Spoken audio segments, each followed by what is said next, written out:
done to enforce the 3 progressive gender-based violence laws passed by Parliament and the ILO Convention 190.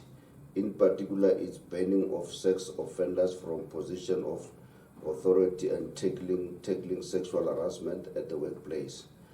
Against difficult circumstances, many of Cosatu's affiliates have been able to win impressive above inflation increase for millions of workers across the economy, in particular Cosatu and Satau's substantial wage agreement.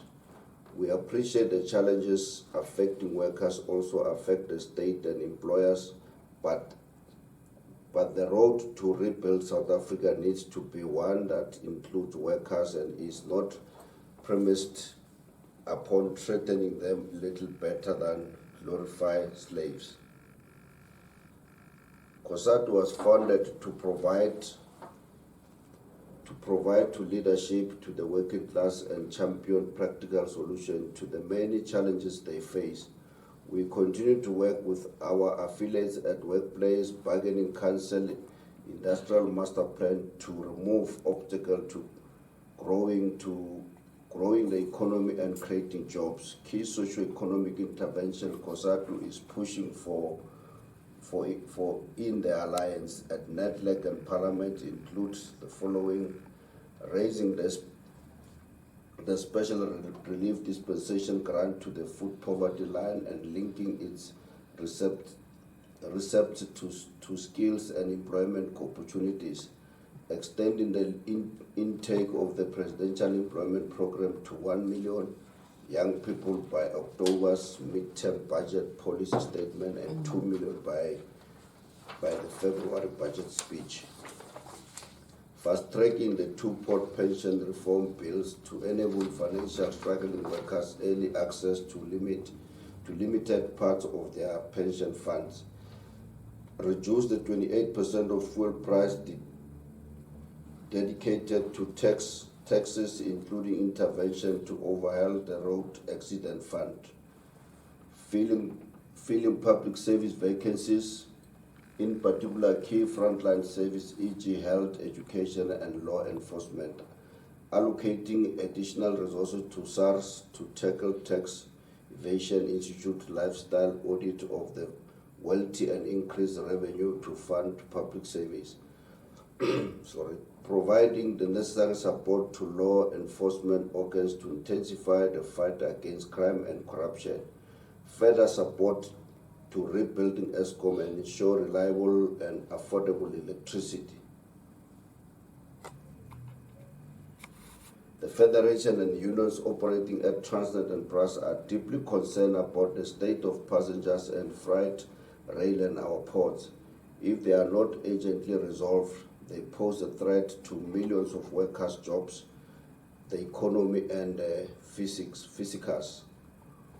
We do not believe that privatization is a solution for the crisis affecting Transnet. Appointing a competent management, securing rail infrastructure, arresting those involved in corruption, cable theft, investing in the skills of workers and infrastructure are what is needed.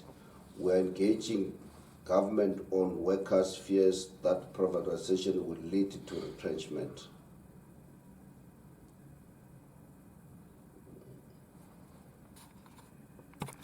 And unions operating at Transnet, I think we have passed that. The Federation and its affiliates remain opposed to the privatization of any SOEs and are mobilizing workers in these sectors in defense of their jobs and they need to retain public ownership of the state-held utility and companies.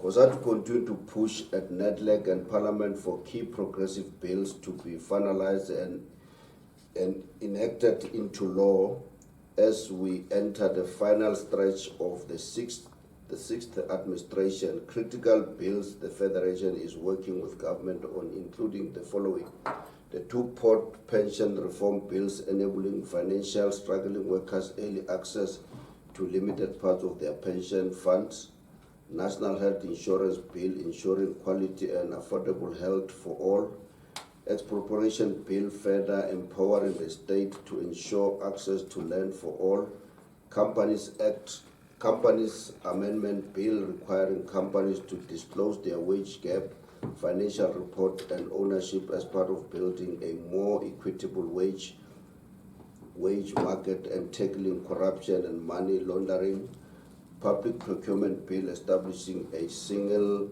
transport online procurement system for the entire state, boost the localization and reduce corruption, Copyright Amendment Bill, Performance Protection Bill availing access to education materials for student and person with visual impairments, as well as protecting the rights of actors, performers and musicians.